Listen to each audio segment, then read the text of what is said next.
Oh, is there anything I can get you, dear? Oh, I wish I'm sorry about this. I wish I could find better accommodations, but this was all that was available. I know this is no place to have a baby. Joseph, dear, calm down. I am fine. And don't worry about this place. I know it's the best you can do.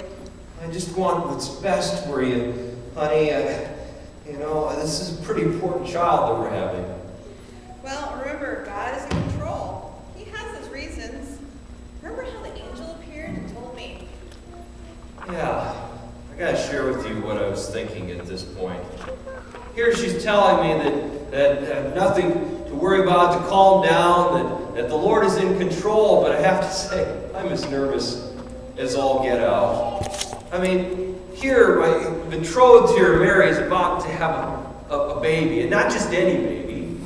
Baby that the angel told me, and her we were to name Jesus because he would save his people from their sins. I don't know exactly what that means, but I know that's a big deal. So I just wanted it all to go well. You ever been there as a father? Boy, it sure hasn't. Here several months ago, we found out that we were going to have to travel to this place of Bethlehem because the Roman emperor had decreed a census to be done. And so we had to go. I didn't like this news at all. When I heard it, I was beside myself because it meant we were going to have to travel from Nazareth, where we lived, to Bethlehem, 70 miles away, while she was pregnant. We had to go because, see, I'm from Bethlehem. That's where my relatives live. And see, I'm a distant relative of King David, and that's where he was born. And so by custom, they said we had to go and to register for the census in our hometown. And so we go down there, we make the trip, and it's a town that usually is about 200 people or so. But that time we get there, and the town is crawling with people because of the census. So we tried to find a place available for us to stay, but they were all taken. Now I know you probably haven't heard this before, but a lot of people think that we went to an inn and a hotel and the place was full. That's probably not the way that it went. You see, at those times, the culture was different. The houses at that time, they would have these upper rooms that they called the guest rooms. And they would have these rooms because the culture was different in that you would be hospitable toward strangers. They prided themselves on that. Those who were passing through and families. And so they would have these upper rooms for people to stay if they were passing through. And then on the lower level was where the family lived. They weren't the only ones that lived down there. Believe it or not, also they would have in that lower level the animals. Yeah, you heard me right. Sheep, goats, cattle. A lot of the houses would have doors where they'd let the animals in at night.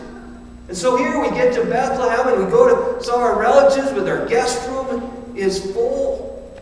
So we have to stay down here in the lower level with the animals. This wasn't what I pictured for my betrothed at all. And a place to have this baby in this humble place. A place to have a baby. I feel like I've let her down. Joseph, are you listening to me? Oh, I'm sorry. I get to daydreaming a little bit. I'm sorry. As I was saying, remember how the angel told me that I am highly favored and the Lord is with me? I believe him. Yes, I know this is not how we pictured things. And I know this would seem like no place for a child to be born. But I know the Lord has provided, and he has his reasons for why we're here tonight. So relax. As the angel told me, I am bearing God's son, and that is what matters. You're right, dear. I know sometimes I forget that the Lord, He is really in control. I know He has a plan in all things. I know He has a reason for all of this that's happening tonight. Yeah, we can know that this is the case because God doesn't make mistakes. I'm sure he had in mind future generations that could look back on this night and think what a God we have that he would allow his own son to be born in such a humble way. I know it says something about our God, that he didn't want to be born with fanfare and luxury, but is truly one of us so that we can relate to him. I just hope and pray that when people go through rough times in their life, they will think of us and our son and draw peace and hope from him and how he was born. I hope they'll see our story, how nothing is impossible for God, and how they have a God who is willing to leave his throne in heaven to show them how much he loves them and forgives them. Yes, this is not the ideal situation, but I know God has a plan in this. He always does, and we can trust in that. You're right. I always admire you for the faith that the Lord gave you.